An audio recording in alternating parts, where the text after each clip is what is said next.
Well, hello everyone, and welcome back to my channel, Maniacal S10. This is Mike.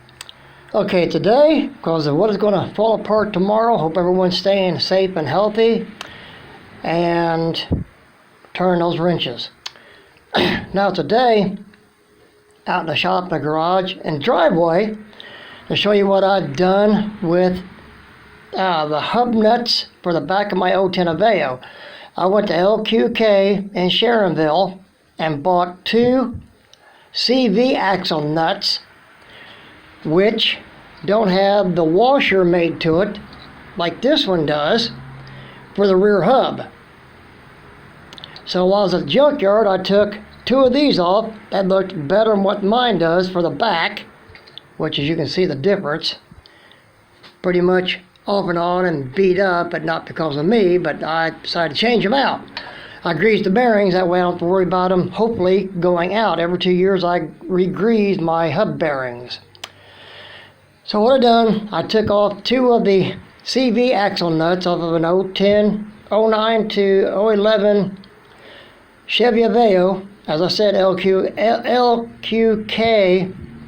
in Tri-County.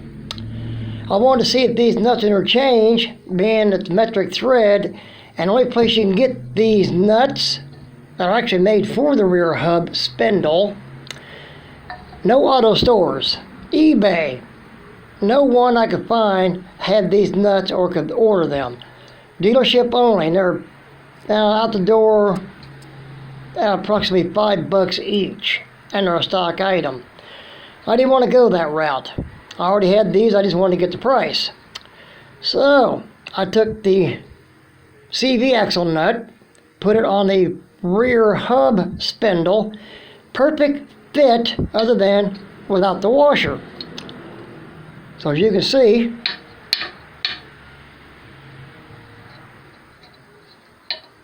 the difference. Don't sweat it.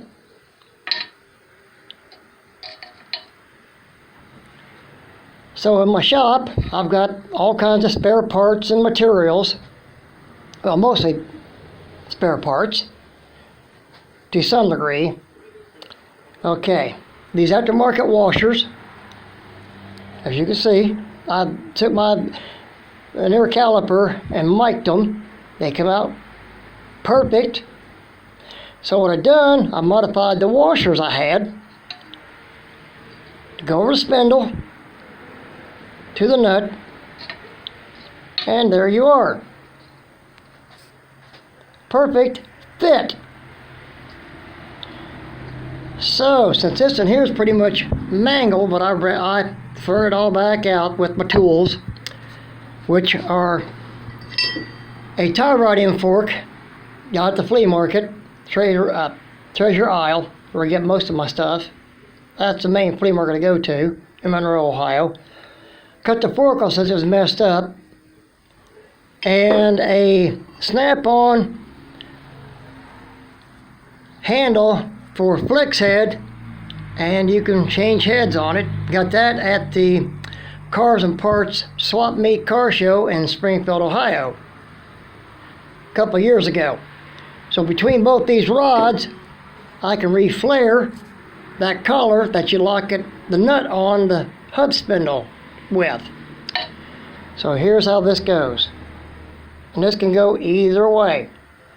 Now as I mic'd it, I did it this way, and the washer was bigger in diameter, of course, and I took a carbide scribed around it and tediously ground down this washer to be the same size as one made casted to this nut. Voila.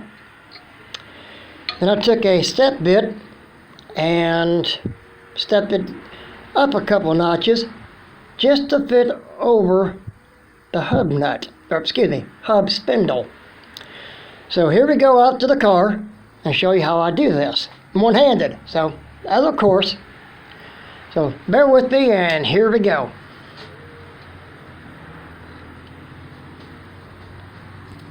The 170 Harbor Freight MIG welder, but I don't use the gas. cleaner weld, but I don't use it. Okay, here we go. Oh, by the way, while we're out here, here's the update on my bench press. Still need to tweak it some, but it's getting there. I'm pretty much done with it for the year till next spring. While Thanksgiving holiday and nice, I came out and done some work and got more done to it. So that's all for that for now. Here we go. Excuse the background noise, traffic, and in my driveway. So here we are. And I torqued these on at 100 pounds. Foot-pounds, that is. Okay, here we are. Here's the hub spindle. Bearing's already been greased, inner and outer, all back together. And here goes the washer.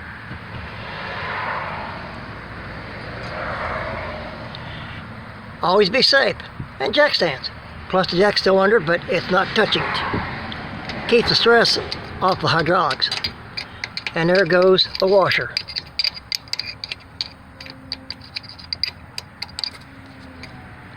Perfect fit. Now, here goes the nut. Well, let me back up just a little bit. This is the tool. Where'd it go? There it is. And I had to tweak it a bit because see that notch in the hub spindle? This goes under between under the nut. And I'll show you here a little bit more in a little bit. To pop this up enough to get the back off without having to damage this nut. So, right here, tap it in enough to spread it and back it off. And I drive it with a copper hammer. So, here we go with the nut.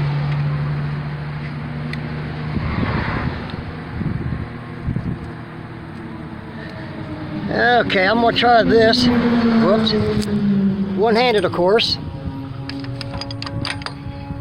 Almost everything I have to do is one-handed. Ha ha ha ha. So here we go.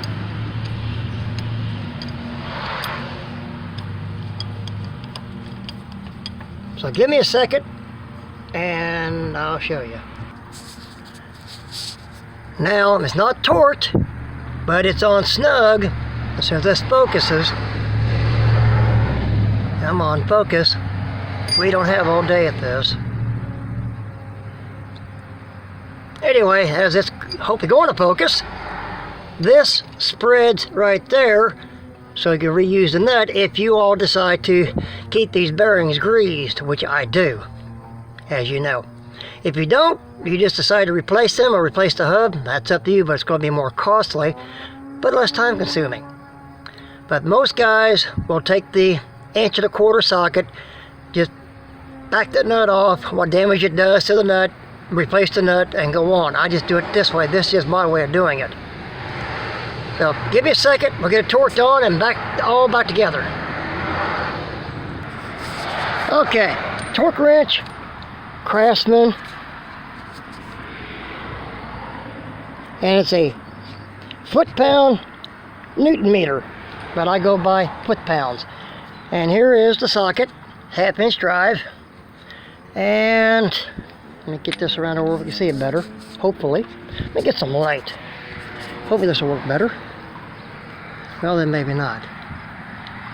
1.25" is one of the few Mac tools that I have.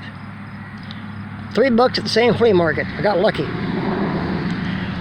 $10 for a torque wrench at White's Farm and Flea Market, Brookville, Indiana. So I got it set at 50 foot-pounds for now. And this should be easy for doing it one-handed. Now, I hope you'll be able to hear this click. And I don't mean a ratchet. Hear that? 50 pounds. Give me a sec. Okay, here we go again for the 100 pounds. Here, click. 100 pounds. We're done. Now, to save the tension on the torque spring setting of the torque wrench, when you're done with it, even for me, for 15 minutes or more, I will back it up to 0. That way it keeps the stress off the spring so it stays in calibration. So give me a sec. Okay, now the reason why I do it this way, or just go out and buy the new nuts at the dealership, and see here,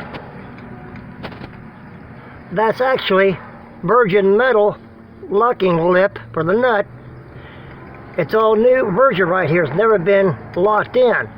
So the washer and torqued at 100 pounds, foot-pounds, I tap that in, lock it, we're done. Now here's what I use for my punch to set the lock on the lip.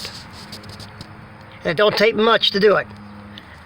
Of course, the same flea market, and I made this out of a brass 6-point rod, brass punch. Won't damage.